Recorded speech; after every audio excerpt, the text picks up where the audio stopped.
There we go. Look at that. Hello, baby. He's right there, dude. It's early October here in Texas, and it's unbearably hot. We're in the middle of a drought with no moisture on the ground. There's not really much feed or grass growing for the deer either. With the lack of natural feed out there, we've really stepped up our supplemental feeding to keep big bucks moving through our area. Despite all the heat, we've still put in plenty of work preparing for the season. This season, I've got my sights set on a buck we call Mulie. He's a tight mainframe 7, about 6 years old. Opening day is here, so let's jump right in and follow along as I hunt Mulie.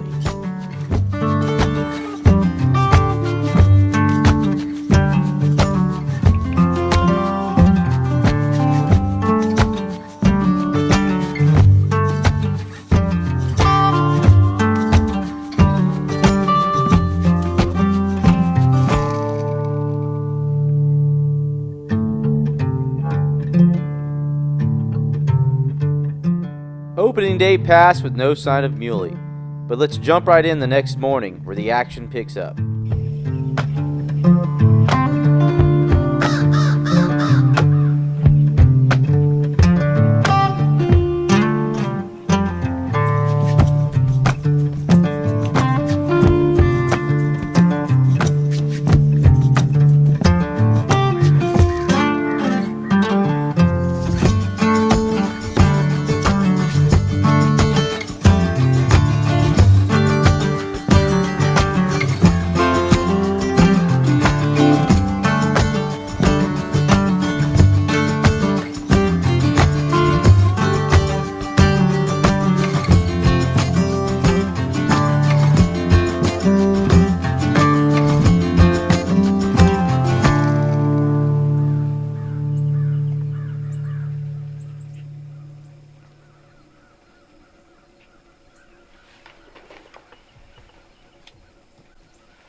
Now I know I shot just a little bit high, but I'm going to freeze this right here. And I want you to see how much drop that deer has. Either way, it was a clean miss, and the only thing that was hurt was my ego. What's funny is I still haven't told anybody about this miss. They'll find out when this video drops, and I know the boys are going to give me heck. The following Friday morning I was back in the deer blind, and like clockwork about 8 a.m., that bachelor group of bucks started working their way in, and wouldn't you know it, Mulie was following behind.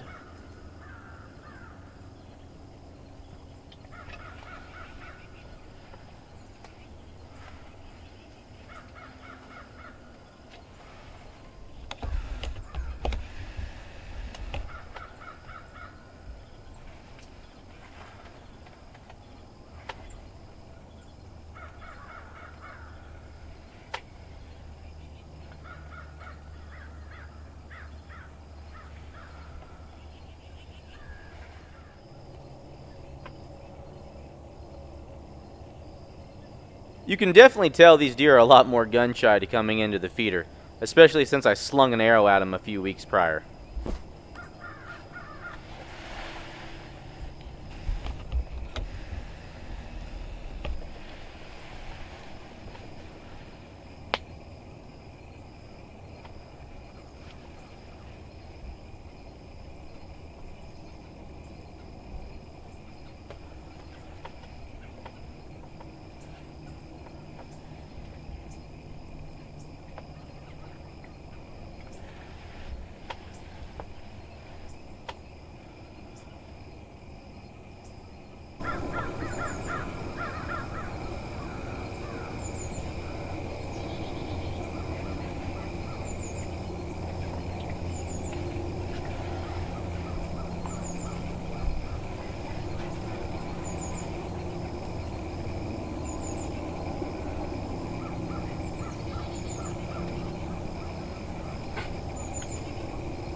As a lot of you know who self-film your hunts, it's incredibly hard to run a camera and bow hunt at the same time. Right here, Muley's coming around the corner and getting ready to jump into the pen, but I'm fiddling with GoPros and cameras and trying to make sure everything's right instead of drawing my bow and shooting the deer. I assumed that Mulie was going to follow this other deer into the front feeder.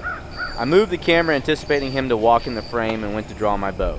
I looked up and he had stalled and turned back. He had decided to jump in the pen.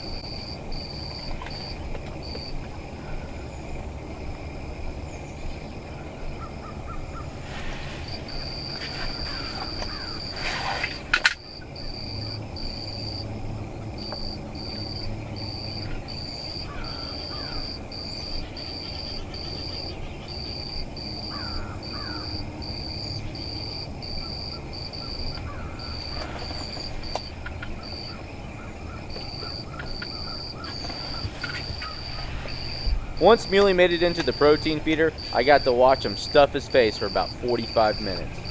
When he decided to leave, he jumped straight out the back of the pen, never offering a shot opportunity.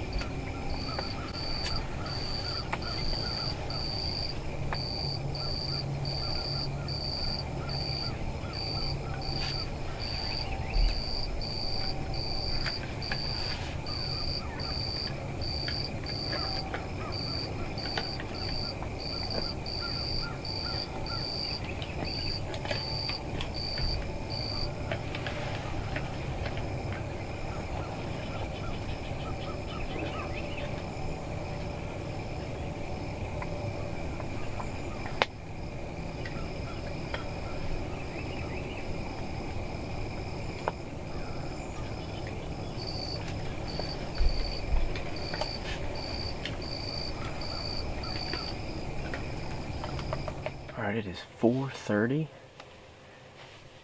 October 6th. It's about 88 degrees in this pop-up line, so it's pretty warm. And I am back. This is my 5th hunt, or I guess 5th sit so far this year, and I've had 2 really close encounters with the deer. We call him Mulie. He comes in just about every day to this spot, so I came in this morning, and I just couldn't get a shot on him, you know. 35 yards, 40 yards the entire morning, just couldn't get a shot. And I just realized that my step stool is over there from when I filled the feeders this morning, and that's gonna freaking scare him off. I gotta go get that thing.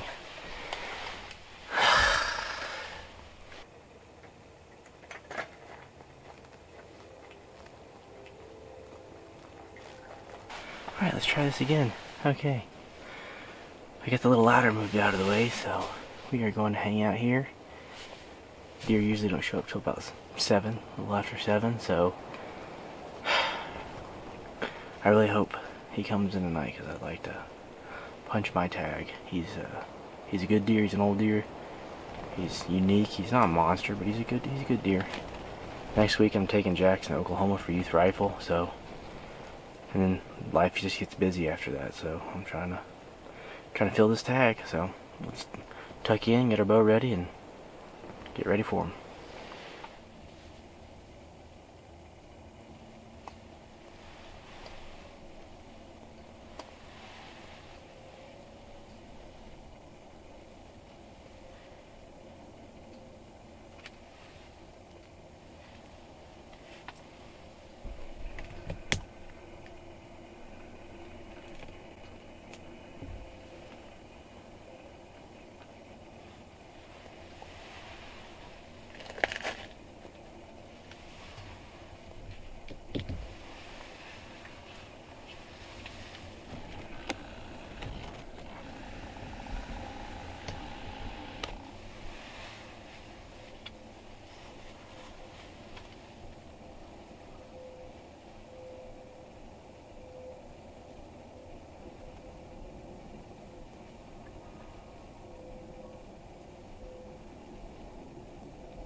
Well, about 15 minutes ago, I shot Mulie, deer I've had multiple encounters with, and as far as placement goes, it looked like a heart shot. The only issue is that it didn't get a lot of penetration, but there's about 5 inches or 6 inches of arrow with that broadhead open broke off inside of him. Looks like the shot kind of glanced off his leg bone a little bit, that elbow joint in his back, but it was right in there in the money. So as long as they got enough penetration to get to that lung and heart, he's dead all day.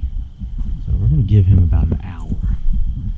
And I'm going to come back out here with Rod, and if there's anybody else at camp, we'll come back out and take a little peek. But for now, I'm just going to give him some time. Again, I looked at the footage. It didn't look bad. It just only got about 8 inches of penetration, 9 inches of penetration, which is not ideal. I'd like to see that arrow zip all the way through, you know. So we're gonna give him some time. We're gonna come back and look here just a little bit. All right, what are we seeing?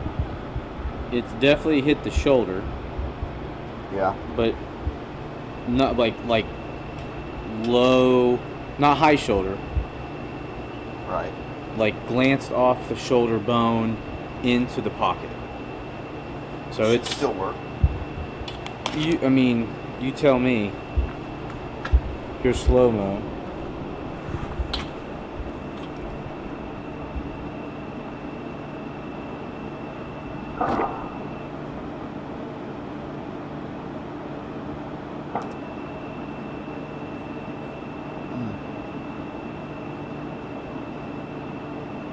Like, that's just a bone. That's not like the plate.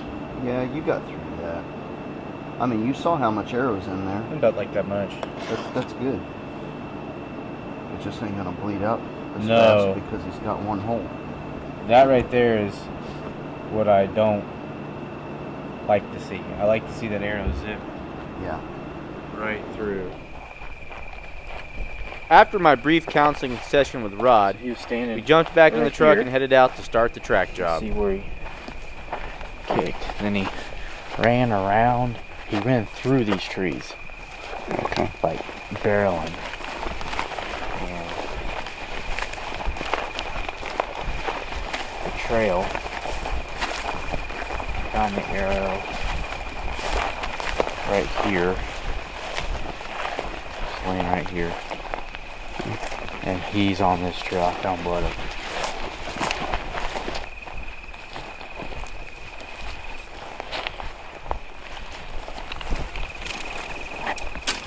There's his footprints right there. I found blood. Yeah, there's blood on the rock.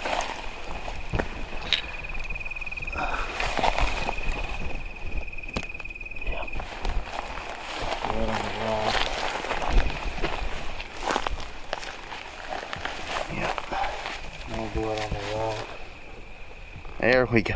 Look at that. Hello, baby. He's right there, dude. That is not much blood for him being right there. He's right there. Praise you, God. Oh, praise you. Oh, praise you.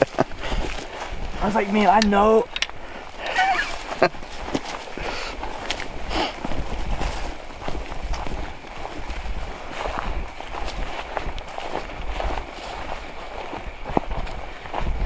There we go. Yeah, buddy. Good job. Oh, man. Good job. Good job.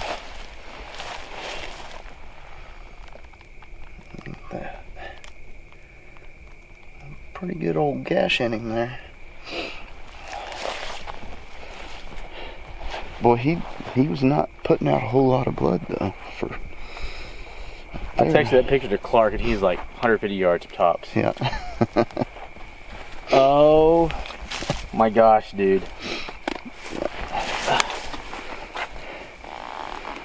Oh yeah. Oh, he was dead. He was dead. Yeah. He was dead fast, dude. Dude, look at this thing. Look at that. Congratulations, man. Oh my God, thank you. Oh. You were an admirable foe. This is my 4th encounter with you. It took 4 encounters. Oh yeah, dude, that's a heart punch. It's in front of the heart. Yeah. Oh my God. He's an old deer, man.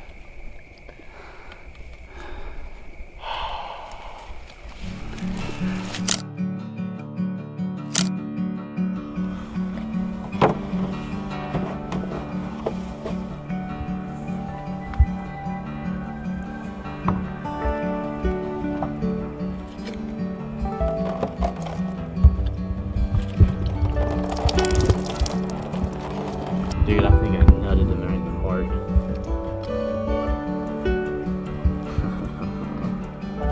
See if I can get this out with the broadhead still in the heart.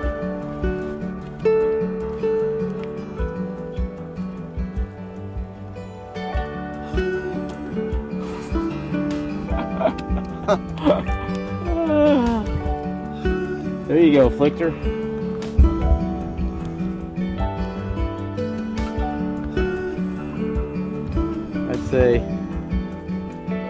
I'd say he was done.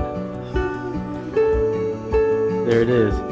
If that's not a money shot right there, I don't know what is. Dude, I can clean that up and shoot that again. Yeah. For those of you who are wondering, this is the Afflictor Hybrid X Mini. The broadhead broke off a section of the leg bone and penetrated right through to the heart. I'll throw a new edge on this broadhead and put it right back in the quiver. It's ready to go again. Please like and subscribe and follow us as we finish the season. And as always, thank you and God bless.